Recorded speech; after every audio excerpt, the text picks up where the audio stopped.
As shown, this pacifier band would be used on the baby's right hand, with the closure on the pinky side and the adapter on the thumb side. In order to use this band on the left hand, simply flip the band over. Now you can see the closure is on the left, where the pinky would be, and the adapter is on the thumb side.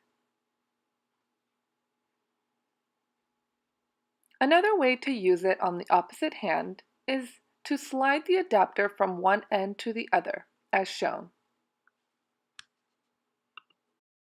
And once again, if you wanted to use the pacifier band on the right hand, simply flip it over so that the closure is on the pinky side and the adapter is on the thumb side.